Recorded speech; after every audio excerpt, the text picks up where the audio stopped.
ಶ್ರೀಮದ್ ರಂಭಾಪುರಿ ವೀರ ಗಂಗಾಧರ ಜಗದ್ಗುರುಗಳು ಕೊಟ್ಟಂತ ಸಂದೇಶ ತಮಗೆಲ್ಲ ಗೊತ್ತಿದೆ.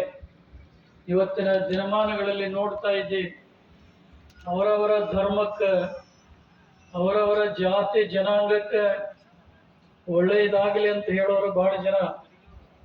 ಆದರೆ ಮಾನವ ಧರ್ಮಕ್ಕೆ ಜಯವಾಗಲಿ, ಧರ್ಮದಿಂದಲೇ ವಿಶ್ವಕ್ಕೆ ಶಾಂತಿ ಅನ್ನುವಂಥ ಬಹುದೊಡ್ಡ ಸಂದೇಶವನ್ನು ಈ ನಾಡಿಗೆ ಯಾರಾದರೂ ಕೊಟ್ಟಿದ್ರೆ ಅವರು ಶ್ರೀಮದ್ ರಂಭಾಪುರಿ ವೀರ ಗಂಗಾಧರ ಜಗದ್ಗುರುಗಳು ಅನ್ನುವಂಥ ನೆನಪು ತಮ್ಮೆಲ್ಲರಿಗೂ ಕೂಡ ಇದೆ.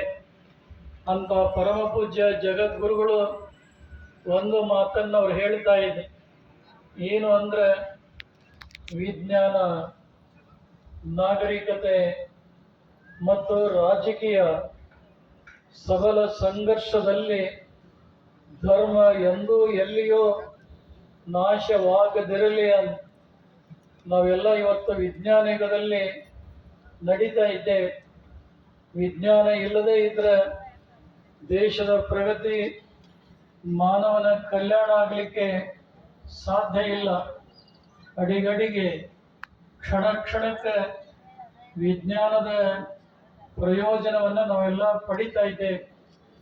ಆದರೆ ಬೆಳೆಯುವಂಥ ವಿಜ್ಞಾನ ಮನುಕುಲದ ಹಿತಕ್ಕಾಗಿ, ಜೀವ ಜಂತುಗಳ ಹಿತಕ್ಕಾಗಿ ಇರಬೇಕೇ ಹೊರತು ಜೀವ ಸಂಕುಲದ ನಾಶಕ್ಕೆ ವಿಜ್ಞಾನ ಕಾರಣ ಆಗಬಾರದು.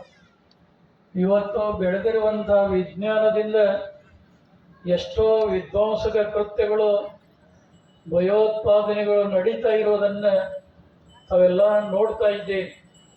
ಅಂಥ ವಿಜ್ಞಾನ ಧರ್ಮದ ಸಹಯೋಗದಲ್ಲಿ ಕಾರ್ಯ ಮಾಡಿದ್ದಾದರೆ ಆ ವಿಜ್ಞಾನ